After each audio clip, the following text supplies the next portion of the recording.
Good morning. Behind me is the courthouse and government buildings of Nashville, Georgia. Nashville, Georgia is a place that you perhaps have not heard of. I'm from Georgia and I never heard of it. It's here in Berrien County, not too far from Florida. There are 4 towns in Berrien County, a couple of little unincorporated communities that may or may not even exist. I'm not quite sure. The first one here is Nashville. This is the county seat, and this is the courthouse building. So I'm going to start here in Nashville, look around, and then drive to some of the other towns in Berrien County. Today I'm looking at Berrien County in southern Georgia. I'll be visiting all 4 of its cities and towns. There's an absolute minimum of stuff open here. Driving its highways and looking for some tiny unincorporated communities. This is Utopia. Along the way, I'll learn about the history scattered around this obscure corner of Georgia. This is the old Berrien County Jail. Visit all of its National Register of Historic Places locations and find out what makes Berrien County worth exploring, though despite a precarious present and an unsure future. It's about 10:30 a.m. on a Monday morning, and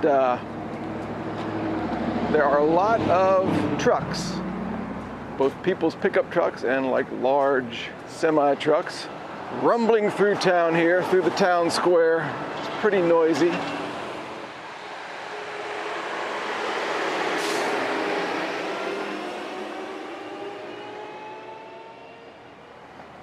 Just trying to cross this street here and I was waiting for the light, and I looked up and realized that I can't actually see this light. It's all twisted.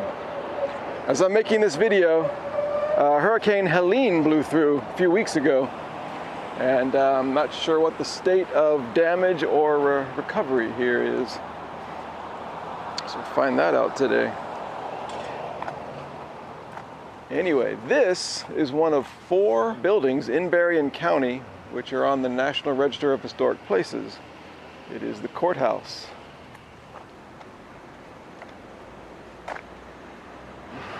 So Berrien County was not one of the original counties in Georgia. To really understand it, you have to go way back in history when Georgia was first being formed. Georgia today has 159 counties, which is more than any other state in America besides Texas, which is gigantic. And the reason is because way back when it was starting, ranchers and anybody would often have to go to the county seat to do paperwork and whatever. And the Georgia government decided that ranchers should be able to go to their county seat and back by horseback in one day, not have to go overnight. So it should be really close. So they had to divide it up really fine to actually make sure the seat was close enough to do that. But Berrien didn't exist at first. What happened was, in the 1850s, locals got upset that whatever the county seat was actually still too far away, and they wanted a closer one. So finally in 1856, the Georgia state government said, okay, fair enough. So they took part of Irwin County, Lowndes County, and Coffee County, split them up, and they made this new county, Berrien. And today, Berrien County actually borders 7 surrounding counties. So again, all very small counties. There are about 18,500 people is the latest estimate I saw for the population total of Berrien County. The original courthouse was built here in 1856, and it's no longer here. This one is from 1898, and there's lots of historic stuff around it. It's not just the amazing building. As I was walking and talking to the camera, I was interrupted by a voice behind me, someone trying to get my attention. Well, it's about half an hour later. I just was walking on the sidewalk and somebody said, hey, you want to go see the museum? And they were just opening the museum, the Berrien Historical Foundation. It's a great little museum inside.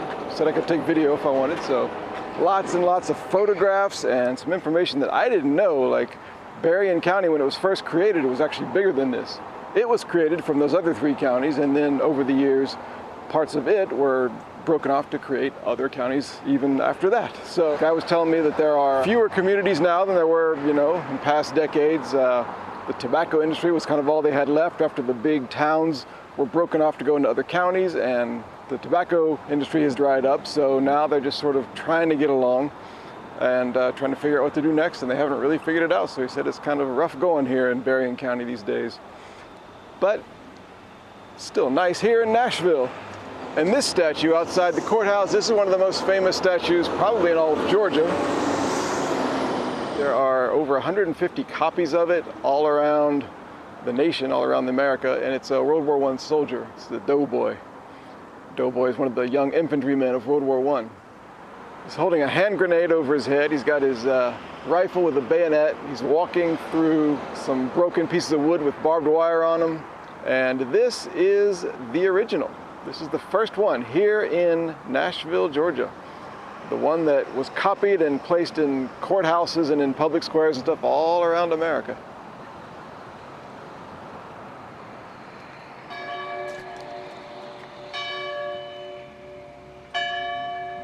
Let's take a little stroll around the town square. See some of these great old buildings. Some of them damaged, and I don't know if this damage is because of the recent hurricane or if this was always that way. Like this building, the McClam and Company building from 1907.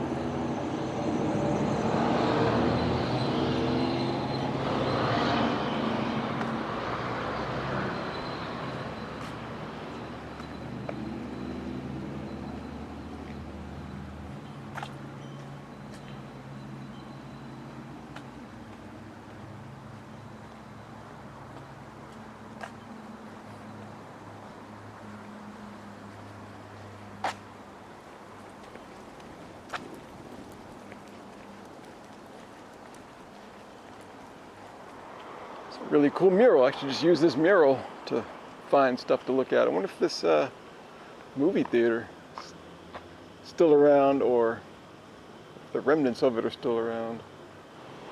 Hey, there's the McClam and Company before it was damaged.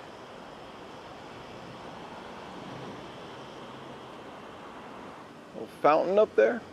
All right, let's see what else we can find here. This is the south side of the town square here. According to the information I saw, Nashville has about 7,000 residents, but then the official website says it has like 4,000 or something. I don't know why the difference. Maybe that's depends on how you define the city limits or something. So not too many people. And yet it is the county seat.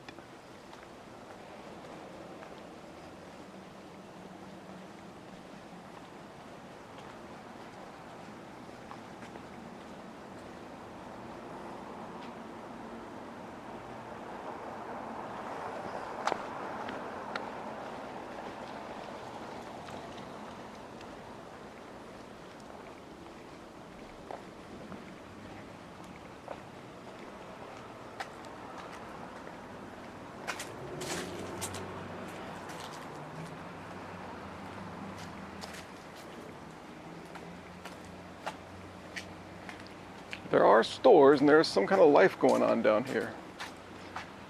I would say about half of these places are occupied and half are unfit for human habitation, as that one says.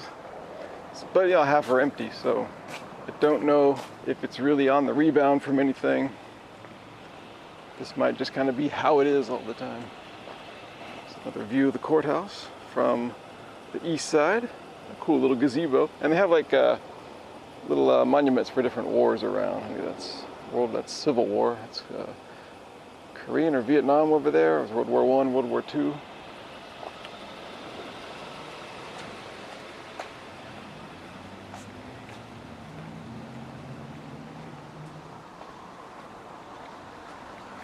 The Rancho Alegre. I don't know. That may be dinner tonight. Had my eye on that place.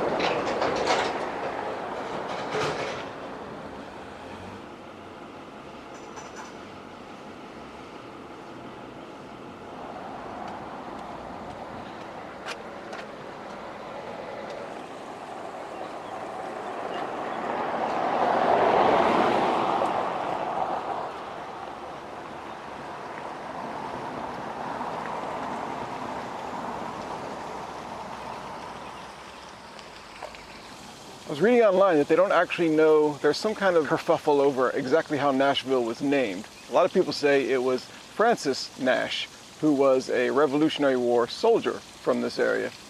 But other people say it was Simon Nash, a guy who lived here in 1856 when this was made a town made the county seat. Nashville was always the county seat of the new Berrien County.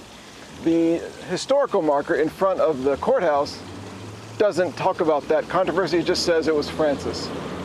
Maybe so. Should have asked the guy in the museum, but I forgot.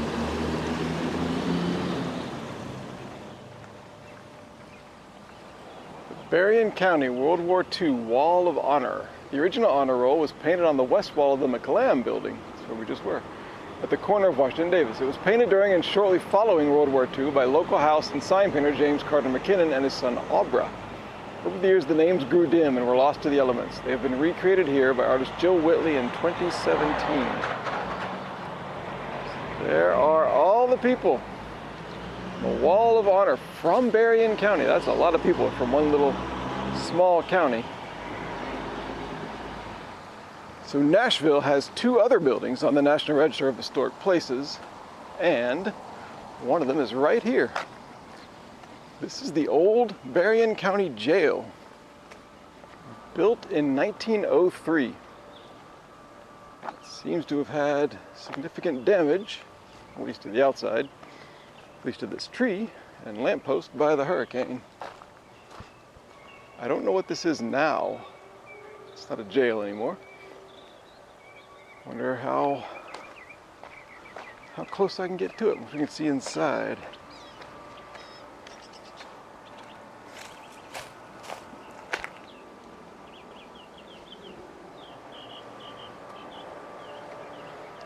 If you are going to go to jail, go to a place with a nice southern porch.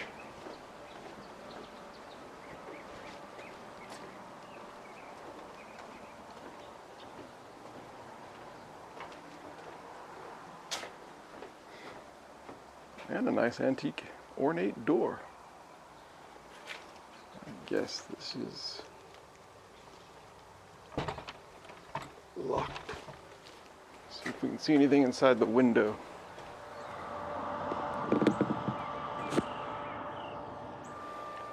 Don't know what the crime scene was like in Berrien County 100 years ago, but if you were in jail for some reason, that would be your window, the iron bars. You'd be looking out at the courthouse going, man, if only I were free, I could go see the courthouse. Maybe get some Mexican food. Ooh. It's got a back porch too.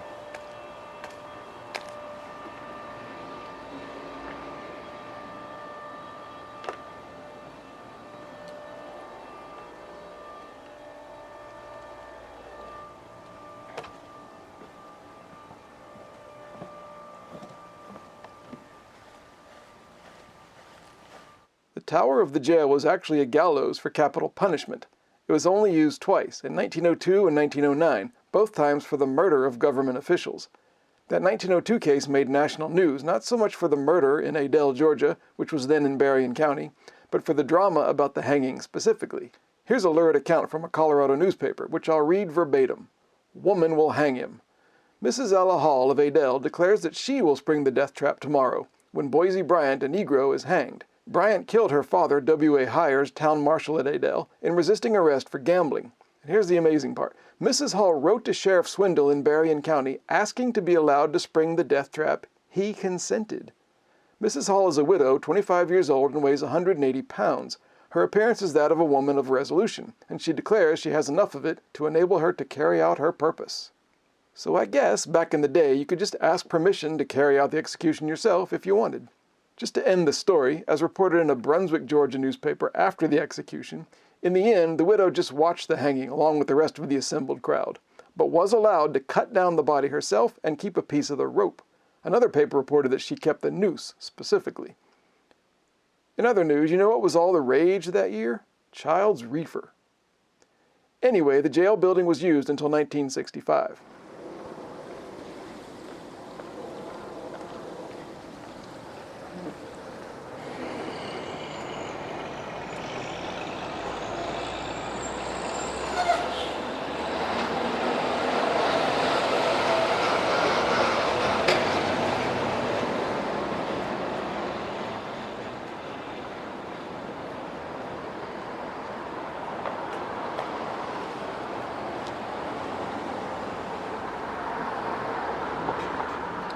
I'm going to drive around and see more of Nashville a little bit later today, but while the light is still good and it's still earlier in the day, I want to go out to some of the other towns here in Berrien County. So there's only 4 towns. There's Nashville, and there's Enigma, Alapaha, and Ray City. And there are a couple little small unincorporated communities that may or may not even exist really. But I'm going to go out now to Enigma, which is up in the northwest part of the county on the appropriately named Nashville Enigma Road.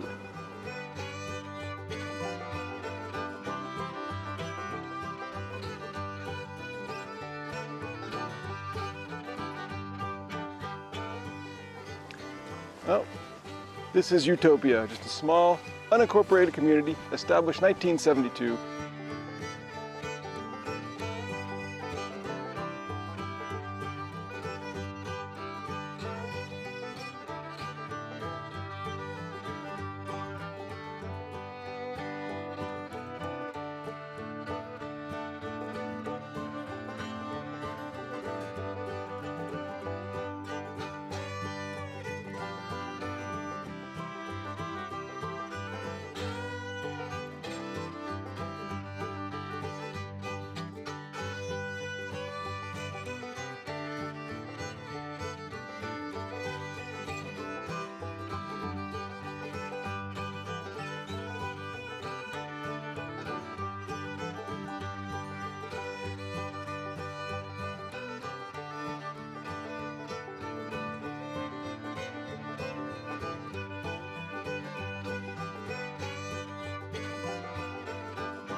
Berrien County is only about 30 or 40 miles from Okefenokee Swamp, and there are signs of that landscape here and there.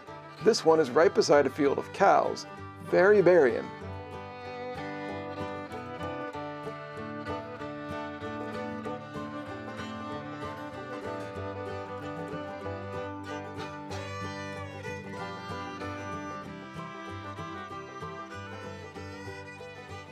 All right, I am in Enigma. Population just over 1,000, second biggest town here in Berrien County, and this is the downtown area. It's about I don't know, 10 buildings, and then like a little few streets on the outside. But I'm gonna walk around downtown here a little bit and just check out this tiny little place. Hello.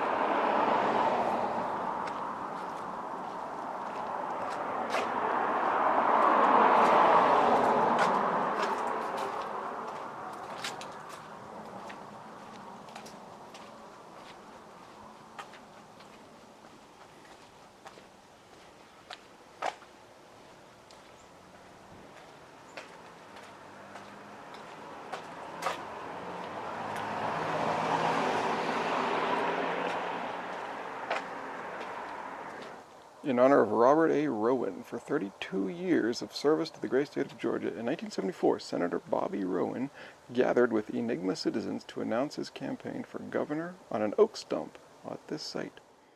Bobby Rowan, in addition to giving a literal stump speech, was a Democratic state senator in Georgia from 1963 to 1974. He was born in Enigma.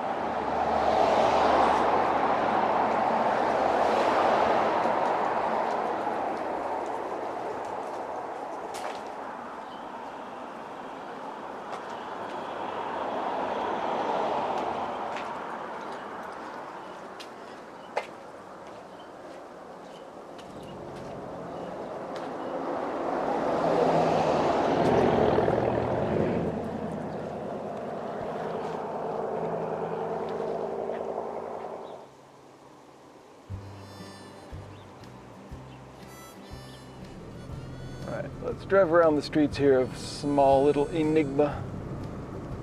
Enigma was founded in 1880. It had been called Gun and Weston, And then a guy called John A. Ball showed up, and he was the first postmaster of this place, and he was given the opportunity to rename it.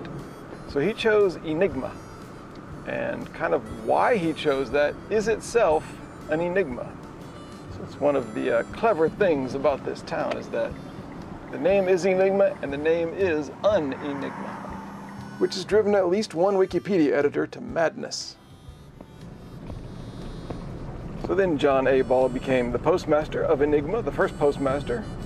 He's still honored on the town hall building as the founder in 1880. And after he was postmaster, he got into the turpentine business, which was a big reason that kind of this area in Nashville was made in the first place. John Ball may have been better off not being a postmaster. The second hanging in the old jail in Nashville was punishment for the murder of a postmaster in a nearby community. And not to go down another rabbit hole too much, but that 1909 hanging led to some commentary in newspapers around the country about the cruelty of hanging.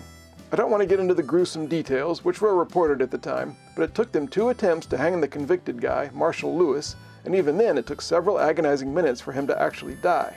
All that after the prisoner was moved around to various jails by authorities to prevent him from being lynched. I'm glad the newspapers in Berrien County are a bit more calm these days. Anyway, back to the mean streets of Enigma. Gotta say, this particular neighborhood, not very inspiring. Pleasant in its way, but not kind of cool and old-timey, you know? Not a single tree.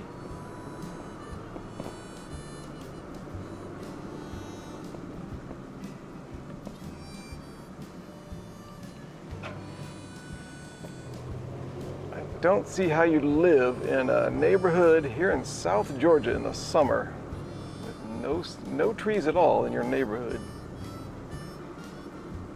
Then again, looks like there was a tree there and it smashed that house, so maybe they were smart to get rid of the trees. In the late 1800s, Enigma was a stop on a railway. The Brunswick and Albany Railway, which ran kind of east-west through here. And so there was a little bit of attention. It's actually on old railway maps and stuff. Little Enigma. Now there's no railway, but there is a railroad street. So let's go see. Let me see. Where is it? Right down here. Let's drive down Railroad Street and see what we see. Like, not only is the railroad gone and the depot gone, but I think the railroad tracks are gone. All right, this is Railroad Street. Doesn't seem to go anywhere, but somewhere along here would have been an old depot. Or at the time, a new depot. Now there's not much of anything.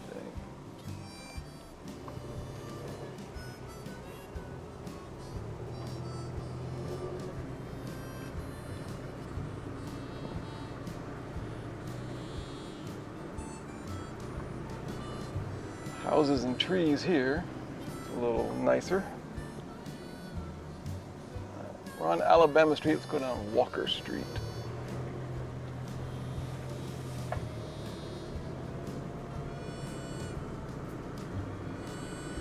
In Berrien County, there are 2 U.S. highways that go through it. There are no interstates that go through it. I-75 goes kind of near here, but not through it. Let's go straight. I can't see past this rubble. I mean the fallen trees from the hurricane.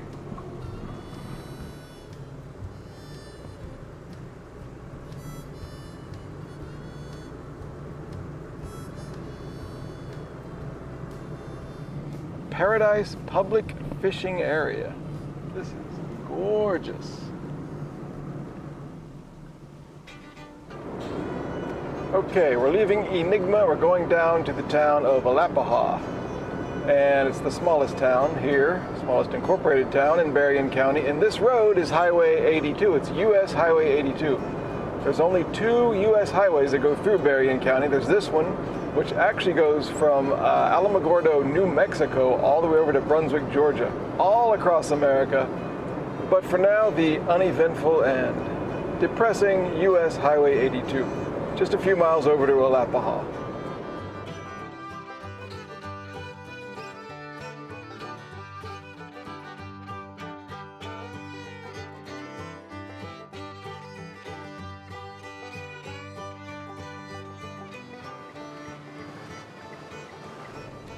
All right, this is Alapaha. This is sort of in the north central part of Berrien County, and it's probably the most hard luck place of the four big towns here. The population right now is 481 about, and that is the lowest it's been since 1930. Population has just been draining out of Alapaha in a way that isn't really true for the other places in Berrien County. I don't really know why. As I was driving and talking, looking for downtown Alapaha, I realized that the tiny row of forgotten buildings I just saw was the downtown. So I went back to walk around. There's an absolute minimum of stuff open here. I mean, a barbershop, the gas company, the bank. There's a sheriff's car parked here, but I don't see any sheriff's office. And abandoned buildings with nothing in them. So you could start your business there for the 481 citizens of Alapaha.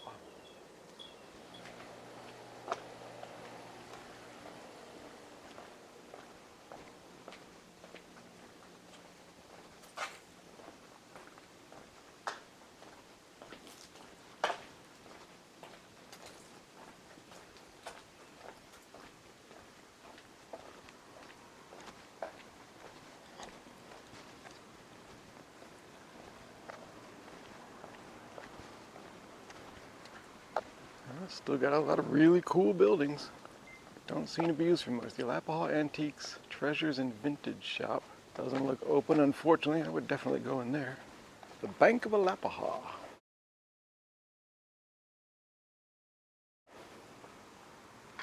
Original bank building established 1905, occupied by the bank until 1917, when the new office was built, later known as Alapaha Post Office Building. That's great. Great, but sort of just sitting there, quietly being unused.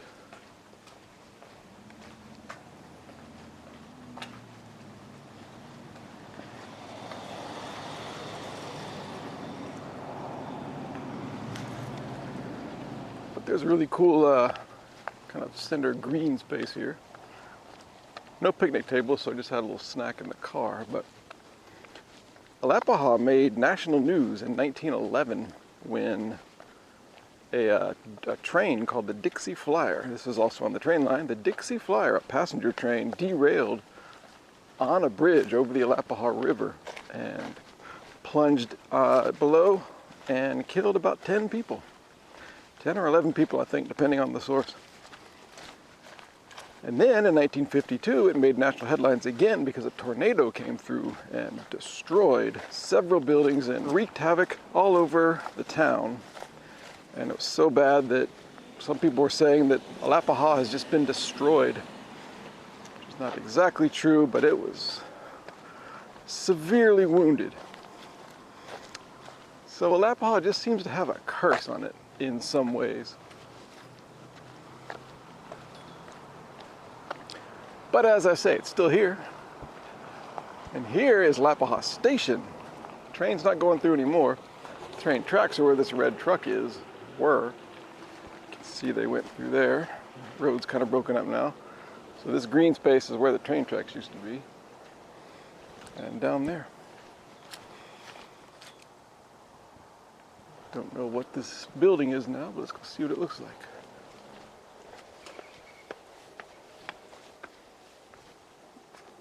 I mean, it's pretty amazing, whatever it is. This is not on the National Register of Historic Places. Don't know why. Southern, last stop Alapaha. Wonder if this is open.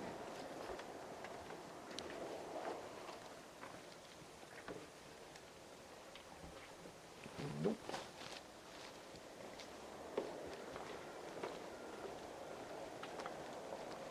Can't even see in. Windows are all frosted.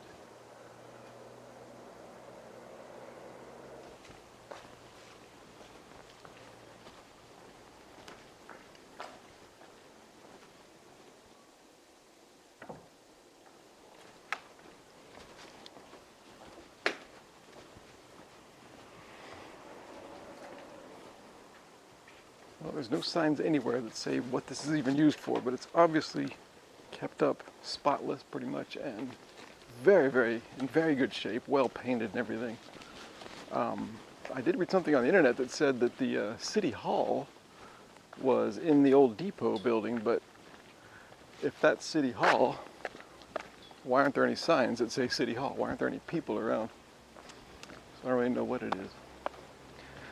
I believe there's more to Alapaha though, so let's go around some of the more outlying streets and see more of Alapaha, because it does seem to be sort of a large town geographically for such a tiny population.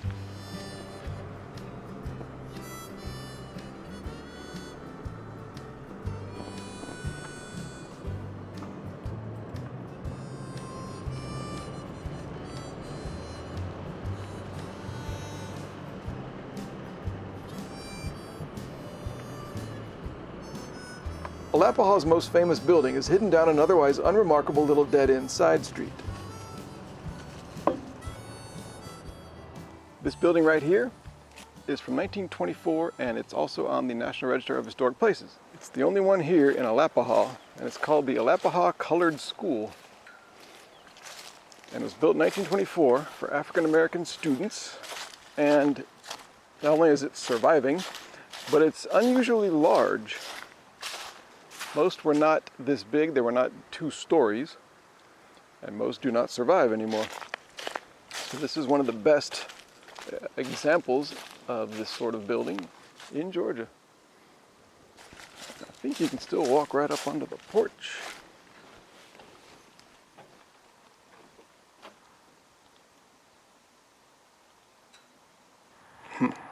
Not much of a sight inside. Oh, here we go. See inside here. So they must sometimes be open to the public because something's going on in there. Wish I could go in, but not today. This back part was added a few decades later. And then in 1954, I think it was, the schools in Berrien County were all consolidated. African American and the white schools. So after that, this building became a place for, can you see this spider web? I don't know if the camera's picking up this spider web, but I just came within about 2 inches of walking right in the middle of this, right where this weird spider thing is, right in the middle of my face. I'm glad I saw it. After that, this building became a place for World War II veterans to get their GEDs. So it still was a classroom for a while. And now it's just a historic building. Kind of way on this little, way down at the end of this very obscure street here in Alapaha, Henry Street. Pretty nice. The museum that I saw in Nashville this morning talked about the school lived in, talked about general civil rights era in Berrien County, and said that the racial tensions, so well known for the South, in the 50s and 60s, it wasn't as bad in Berrien County. It said Berrien County had remarkably few because there were fewer African Americans living here, and for some reason there were more middle class African American families, and they're sort of already integrated into society, according to the museum. Also intriguing is this sort of cinder block shell of a building in the back. Don't know what that is, there's no sign, didn't read anything about it on the internet, just bonus ruins.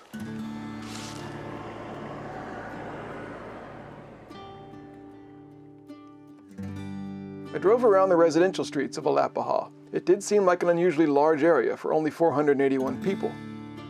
And I didn't hardly see any of those people, but I did see a lot of pretty severe hurricane damage.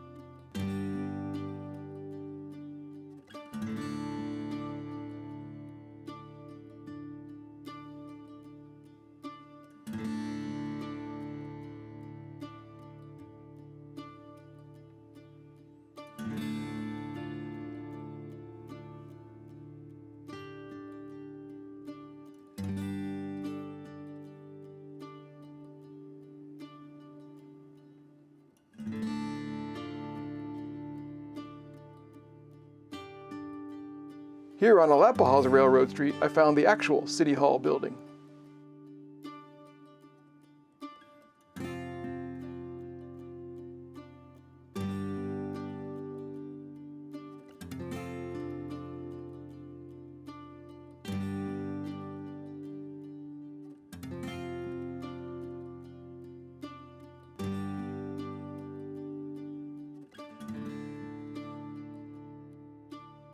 I stopped in at the Alapaha Station Food Depot. As I was walking in, an older guy sitting out front asked if I had a cigarette. I've never been a smoker, but inside I was feeling charitable and, for the first time in my life, bought a pack of cigarettes, which I passed to him on the way out. I cannot condone smoking, certainly, but I hope I made his day.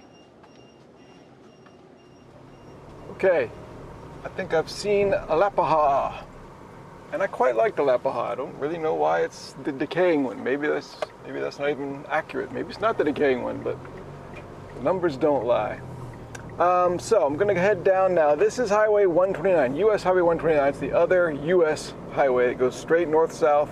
I actually know it because it goes through Athens, Georgia up too. It starts in Tennessee, in Knoxville, I think. It goes all the way down to Florida. So it goes through 4 states and through Berrien. So it's about half an hour to the next town, the last incorporated town, which is called Ray City, in the southeast corner of Berrien County.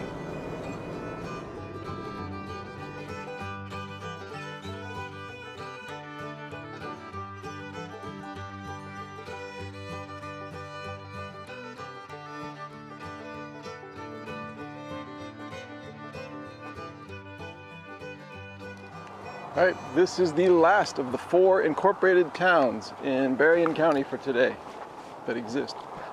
This is Ray City. Ray City. A great name. Berrien County, if nothing else, has got great names for its places. So this, I guess, sort of counts as the downtown area. It's, like 4 buildings. I'm just going to walk around. I have no notes about this place, and the internet tells me nothing really. It's got about almost 1,000 people, not quite 1,000 people live here. So it's an average-sized town for Berrien County. But I'm just gonna walk around this tiny little area and then drive around some of the streets around here and see what it's like. I do see some kind of store that's open. It might be like kind of a junk store, so I might see if I can go in there. Here's the municipal building. It's a pretty simple little thing. Let's see what it says.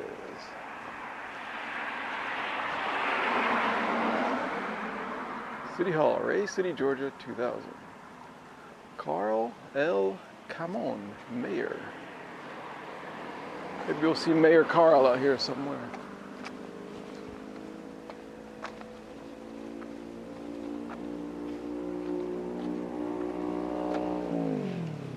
This is part of the City Hall. This is actually the police office. Veterans Memorial to the various veterans of various wars. Nice looking monument.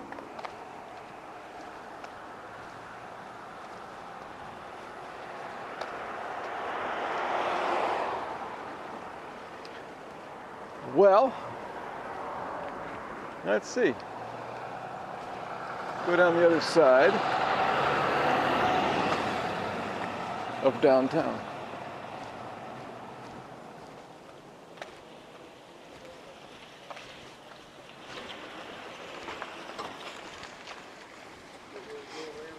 Okay.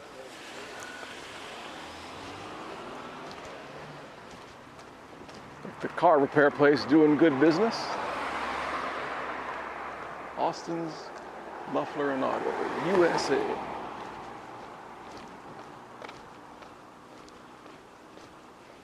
Little post office building here, Ray City, Georgia, 31645.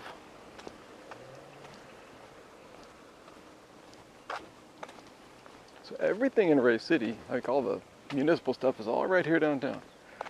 There's the fire department. So you got the City Hall, the fire department, police, and post office. There's a library down a side road.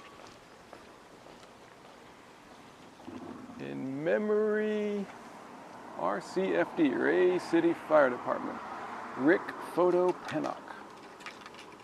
Wonder what happened to Rick. It turns out Rick Pennick was a photographer and a firefighter in Ray City, who was once the VFW Firefighter of the Year. He passed away from cancer in 2013. So there's some kind of store over there. That looks pretty cool. I mean, that's the one kind of really nice building in town. I mean, the one decent building. I'm kind of partial to the A to Z supermarket though, which I guess is closed. I ate my snack lunch in the car, but if I could have waited to Ray City, I could have eaten here. If I'd gotten really lucky, a train would have gone by. So there are train tracks here. They go all the way down from Nashville, I noticed. I actually heard a train in Nashville this morning. As I was walking around, but I didn't see it, I didn't know where it was, and I didn't want to run through traffic to go find it.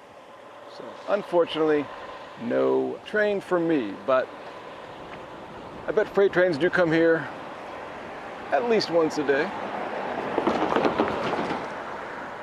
And you got your choice of shopping. There's a Dollar General, a Dollar Tree, and a Family Dollar. The feed barn is closed. Top Notch Framing LLC may be open, may be closed.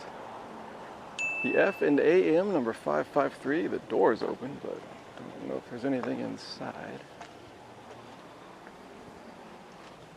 I'm not going in. Let's go see what this little store is over here.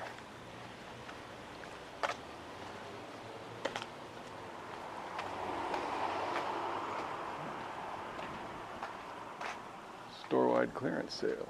$1 selected merchandise.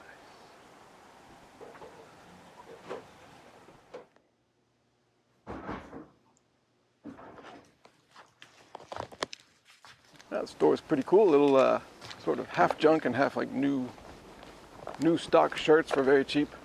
Didn't see anything I needed, but I fell into conversation with Brenda, who's running the place or works there, and we talked for a while. She's been all over the country. She sells things online.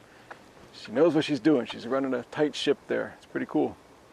But I think I've seen all of downtown Ray City. So I'm gonna go get in the car and drive around some of the surrounding streets and see what else is Ray City. The houses around Ray City were a mix of newer and older and dilapidated, but clearly more grand in their day.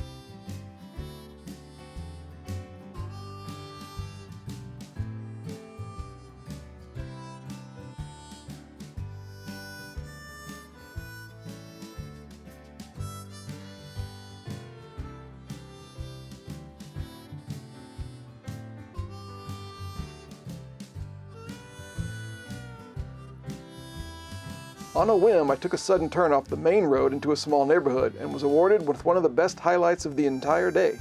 A startlingly exotic pond that looked like it was cut out of northern India and photoshopped into South Georgia.